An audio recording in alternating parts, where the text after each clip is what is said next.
Hello student, how are you? All fine. तो हम लोग पी ब्लॉक की स्टडी कर रहे थे और इसमें ग्रुप 15 हम लोग का स्टार्ट हो गया है और इसमें हम लोग काफ़ी आगे निकल चुके हैं। ग्रुप 15 में नाइट्रोजन के कुछ इंपॉर्टेंट कंपाउंड हम लोग डिस्कस कर रहे थे, जिसमें मैंने आप लोग को इसके पहले वाले वीडियो में अमोनिया के बारे में बता दिया है। और आज मैं उसका नाइट्रोजन का ही एक important compound nitric acid discuss करने वाली हूँ। तो नाइट्रिक एसिड आप लोग को पता है कि it is a very good mineral acid and very strong acid. और इसके अलावा हम लोगों को नाइट्रिक एसिड में ये पढ़ना है कि ये कैसे प्रिपेयर होता है, मतलब इसकी प्रिपरेशन मेथड पढ़नी है और इसके बाद इसकी फ़िज़िकल और केमिकल प्रॉपर्टीज़ पढ़नी है, यूजेस पढ़ने हैं। तो यूजेस सबको पता है कि एज अ केमिकल ये काफ़ी फील्ड में यूज़ होता है। सबसे पहले तो हम लोगों को अगर हम लोग अपने स्कूल लेवल में देखें तो एक लैब रिएजेंट के फॉर्म में भी ये यूज़ होता है काफ़ी ज़्यादा। ओके, तो ये एक stable strong acid oxo acid है, ये हम लोग को पता है। ओके, एक और क्वेश्चन इसमें बहुत ज़्यादा जो बोर्ड में पूछा जाता है कि what is fuming nitric acid. तो फ्यूमिंग नाइट्रिक एसिड क्या है? ये बहुत ही कहना चाहिए सिंपल एसिड, जिसमें मैं बोलूँ कि 98% अगर नाइट्रिक एसिड है तो वो बहुत ही इटसेल्फ डिकम्पोज हो जाता है NO2 में, और वो NO2 जो होती है वो नाइट्रिक एसिड में डिज़ोल्व हो जाती है और उस डिज़ोल्व NO2 गैस को, जिसका कि कलर ब्राउन होता है, उसको ही हम बोलते हैं क्या? Fuming nitric acid. तो अभी हम फ्यूमिंग नाइट्रिक एसिड नहीं, सबसे पहले हम नाइट्रिक एसिड का इंट्रोडक्शन किए है क्या, इसकी प्रॉपर्टीज़, प्रिपरेशन मेथड, इसको डिस्कस करते हैं वन बाय वन। तो लेट्स स्टार्ट।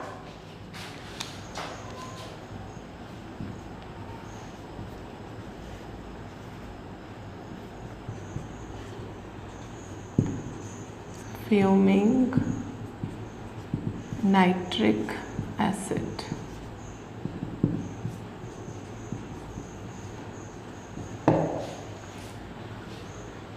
तो यहाँ मैंने नाइट्रिक एसिड का इंट्रोडक्शन लिख दिया है, चलिए देखते हैं। It is most stable oxo acid and very important laboratory reagent. Okay, तो ये बहुत ही ज़्यादा स्टेबल ऑक्सो एसिड है और वेरी इंपॉर्टेंट क्या है? ये लैबोरेटरी रिएजेंट है।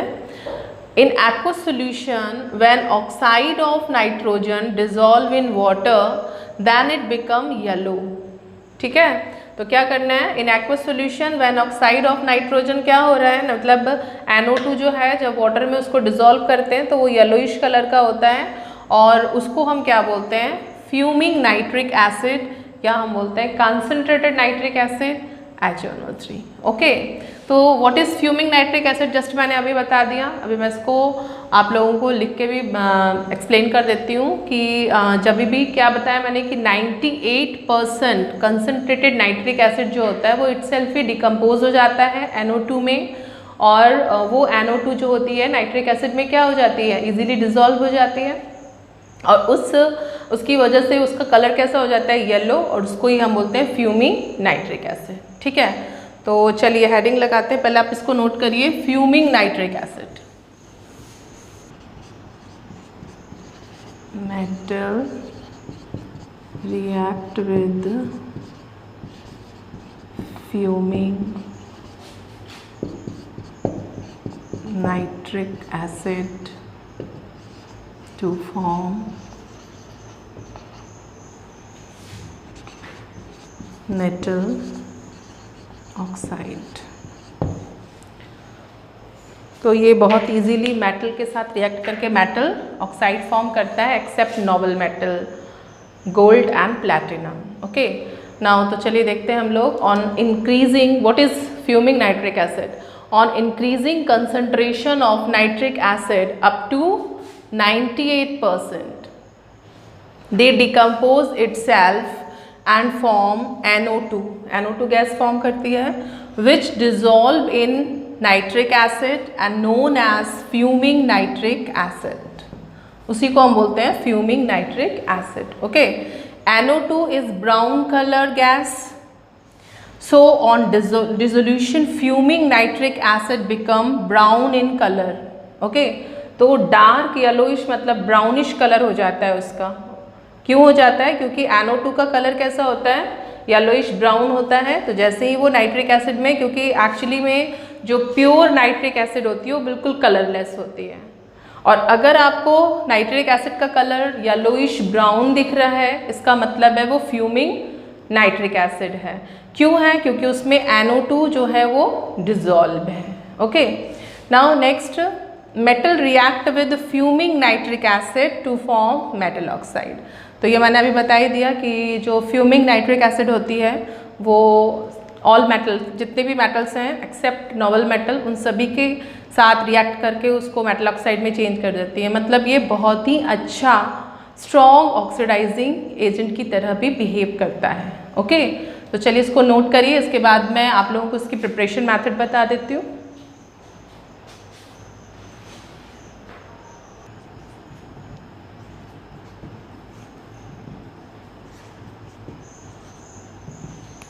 Nitric acid on heating.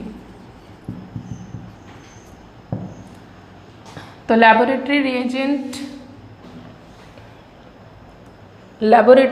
Reagent मैंने लिख दिया यहाँ पे, मेथड होना चाहिए।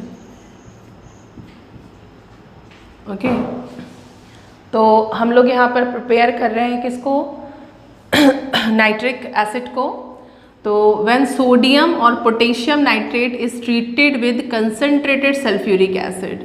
कौन कौन से नाइट्रेट? या तो हम सोडियम नाइट्रेट ले लें या तो पोटेशियम नाइट्रेट ले लें। उसको अगर हम सल्फ्यूरिक एसिड के साथ ट्रीट करेंगे तो नाइट्रिक एसिड फॉर्म होता है। ट्रीट करना मतलब इन दोनों को मिक्स करके हीट करना है। तो चलिए करके देखते हैं। सोडियम नाइट्रेट लेते हैं और कॉन्सनट्रेटेड सल्फ्यूरिक एसिड ले लेते हैं और इसको हीट कर देते हैं। पॉजिटिव और नेगेटिव में ब्रेक हो जाएगा, Na पॉजिटिव में और ये नेगेटिव में। वैसे ही यहाँ पे H+ और सल्फेट जो है वो नेगेटिव फॉर्म में, HSO4 टूटेगा। देखो यहाँ पे जो ब्रेक डाउन होगा ना वो इस तरह से होता है, H+ and HSO4 negative. Okay, तो इसका नेगेटिव जो है वो इसके पॉजिटिव के साथ आ जाएगा और जो इसका नेगेटिव है वो इसके पॉजिटिव के साथ। तो यहाँ पे फॉर्मेशन हो जाएगी किसकी? H और NO3। तो ये हो गया हमारा HNO3 नाइट्रिक एसिड। और क्या बोला मैंने कि इसका जो पॉजिटिव है मतलब सोडियम जो है वो सल्फ्यूरिक एसिड के HSO4 नेगेटिव पार्ट से रिएक्ट कर जाएगा और फॉर्मेशन हो जाएगी सोडियम हाइड्रोजन सल्फेट की,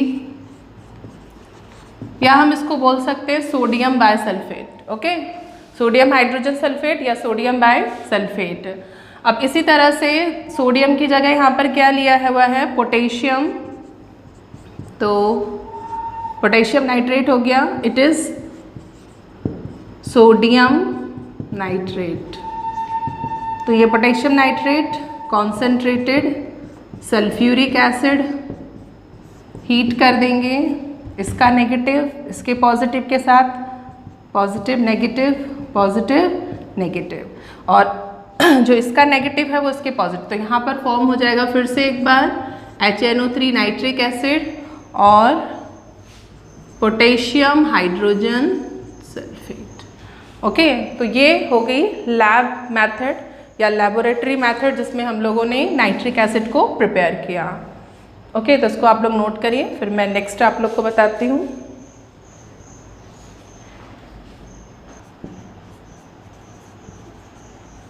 nitrous acid is also formed in a small amount.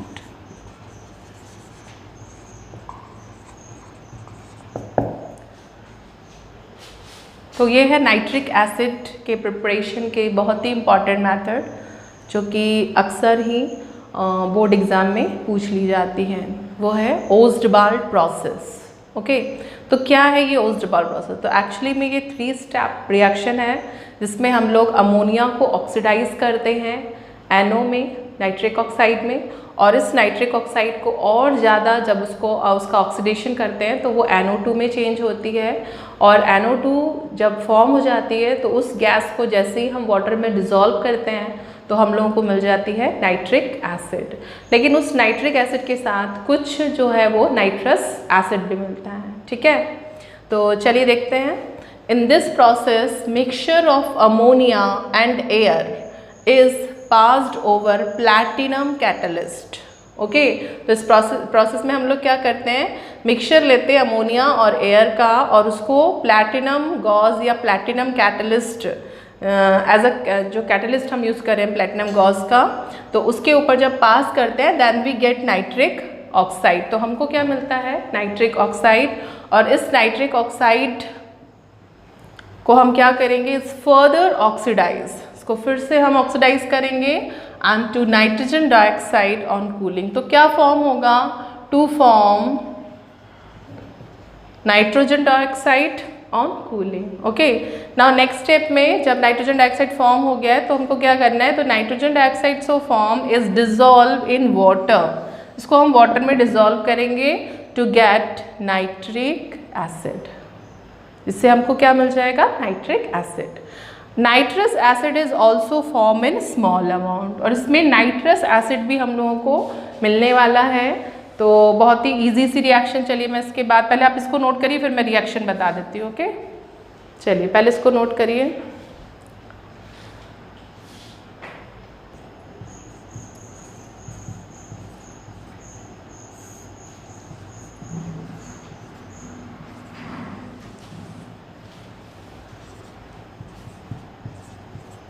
अब इस NO2 को वाटर में डिज़ोल्व करेंगे तो HNO3 तो मिलेगा ही, साथ में हम लोगों को नाइट्रस एसिड भी मिलेगा।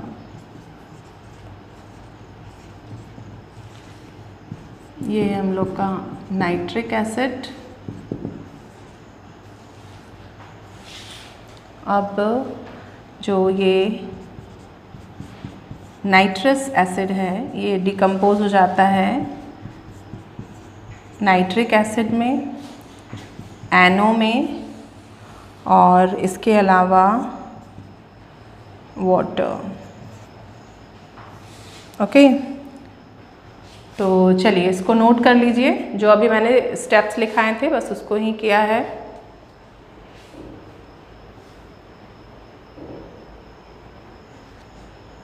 तो आप लोग को समझ में आ गया होगा कि अमोनिया और ऑक्सीजन का जो मिक्सचर, एयर का मिक्सचर है, अमोनिया एंड एयर के मिक्सचर से हम लोगों को क्या मिला, नाइट्रोजन मोनोऑक्साइड, या हम बोलते हैं नाइट्रिक ऑक्साइड। ओके, अब इस नाइट्रिक ऑक्साइड को हम लोगों ने और ज़्यादा क्या किया है, ऑक्सीडाइज किया है, इसका ऑक्सीडेशन हुआ है, और ऑक्सीडेशन के बाद ये नाइट्रोजन डाइऑक्साइड में चेंज हो गई है। और इस नाइट्रोजन डाइऑक्साइड को जब वाटर में डिज़ोल्व करते हैं तो हम लोगों को मिल रहा है नाइट्रिक एसिड और नाइट्रस एसिड भी मिल रहा है। ओके, अब ये जो नाइट्रस एसिड है वो इटसेल्फ ही डिकम्पोज होके नाइट्रिक एसिड, NO और H2O देगा। अब ये NO फिर कौन से स्टेप में आ जाएगी, स्टेप नंबर 2 में। This is first step, second step, और ये है हमारी थर्ड स्टेप। और जो ये फोर्थ स्टेप है इसमें जो नाइट्रिक ऑक्साइड बनता है फिर से ये रिसाइकल हो जाता है, कहाँ, सेकेंड स्टेप में आ जाता है। ठीक है, तो it's very important reactions process किसके प्रिपरेशन की, नाइट्रिक एसिड की, तो इसको आप लोग को अच्छे से कर लेना है। It is very important for your board exam. चलिए इसको नोट कर लीजिए। is further purified by concentrated sulfuric acid and we get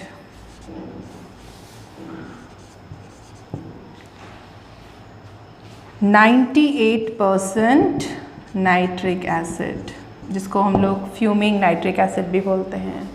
तो जो हैवर प्रोसेस से या लेबोरेटरी मेथड से हम लोगों ने नाइट्रिक एसिड प्रिपेयर की थी उसको अभी हम लोगों को प्यूरीफाई भी करना है। तो प्यूरिफिकेशन हम कैसे करेंगे उसका, तो जो भी एसिड हमारा फॉर्म हुआ है या प्रिपेयर हुआ है बाय हैवर प्रोसेस और laboratory process, it is purified by distillation. Distillation process से हम उसको प्योरीफाई करेंगे। On distillation we get azeotropic mixture when concentration of nitric acid become 68 sorry. तो डिस्टिलेशन के बाद जो हम लोगों को नाइट्रिक एसिड मिलेगा एक्चुअली में वो एजियोट्रॉपिक मिक्सचर होता है। किसका मिक्सचर होता है? नाइट्रिक एसिड और वाटर का, जिसमें नाइट्रिक एसिड का जो परसेंटेज है वो 68% होता है और उसके साथ जो है वो हायर बॉइलिंग एजियोट्रॉपिक मिक्सचर किसका 68% नाइट्रिक एसिड एंड 32% वाटर का। तो ये दोनों का एक मिक्सचर हम लोगों को मिलता है। अब अगर इसको हमें प्यूरिफाइड करना है तो दे does not further purified by distillation process. तो अब आगे हम इसको कैसे प्यूरिफाइड करेंगे? प्यूरिफिकेशन मतलब हमको क्या करना है? अब जो ये 32% वाटर है उसको रिमूव करना है, मतलब इसको डिहाइड्रेट करना है। तो एक बार पहले भी मैंने आप लोगों को बताया था कि जो सल्फ्यूरिक एसिड होता है वो बहुत ही अच्छा डिहाइड्रेटिंग एजेंट होता है, तो बस उसकी हेल्प लेंगे हम यहाँ पे। तो nitric acid is further purified bye concentrated sulphuric acid. ये क्या करेगा कि जितना भी वाटर है उसको एब्जॉर्ब कर लेगा, हटा देगा, रिमूव कर देगा and we get 98% nitric acid, जिसको हम क्या बोलते हैं? Fuming nitric acid. क्योंकि 98% जो नाइट्रिक एसिड होता है वो इटसेल्फ ही डिकम्पोज हो जाता है और क्या फॉर्म करता है? NO2। तो NO2 जो कि कैसी होती है? ब्राउनिश येलो ब्राउन कलर की होती है और उसमें किसमें डिसॉल्व होती है? नाइट्रिक एसिड में। This is called fuming nitric acid.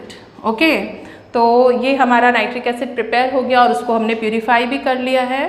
तो इट्स ओवर। अब हम लोगों को इसकी फिजिकल और केमिकल प्रॉपर्टी डिस्कस करनी है। तो सबसे पहले मैं इसकी फिजिकल प्रॉपर्टीज़ बता दूं, उसके बाद केमिकल प्रॉपर्टीज़। तो पहले आप लोग इसको नोट कर लें।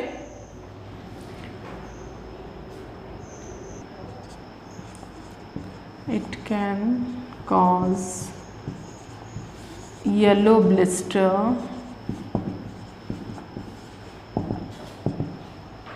On skin,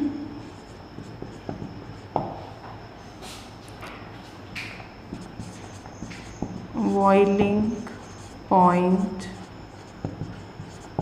of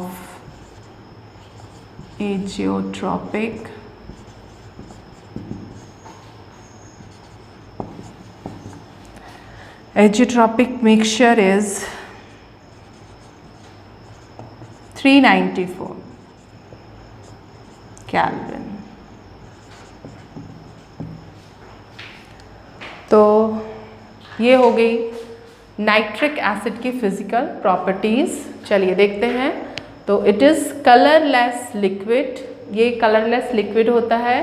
it is किस स्टेट में? Pure state. It is highly soluble in water, ये वाटर में सॉल्युबल होता है, मतलब इसमें कुछ सिमिलैरिटी होगी वाटर की तरह। तो हाँ, क्या होती है? Due to formation of intermolecular hydrogen bond, जो कि वाटर में भी होता है, बस इसी वजह से it is highly soluble in water. Now next is its specific gravity is 1.50 gram per mole which is heavier than water, जो कि वाटर से क्या है? काफ़ी ज़्यादा हैवी है। Now next is boiling point है इसका 355.6 केल्विन और फ्रीजिंग पॉइंट है इसका 231.4 केल्विन। अब यहाँ नेक्स्ट देखिए, it can cause yellow blister on skin. तो जैसे ही ये स्किन पर गिरता है तो येलो कलर के इससे फफोले या ब्लिस्टर्स बन जाते हैं, ठीक है, जलने के बाद, क्योंकि एसिड है ना तो बर्न कर देता है, जिसकी वजह से येलोइश ब्लिस्टर या फफोले बन जाते हैं। Now boiling point of azeotropic mixture. तो एजियोट्रॉपिक मिक्सचर मैंने आप लोग को बताया था क्या होता है, जिसमें 63% क्या होता है? नाइट्रिक एसिड और रेस्ट ऑफ वाटर।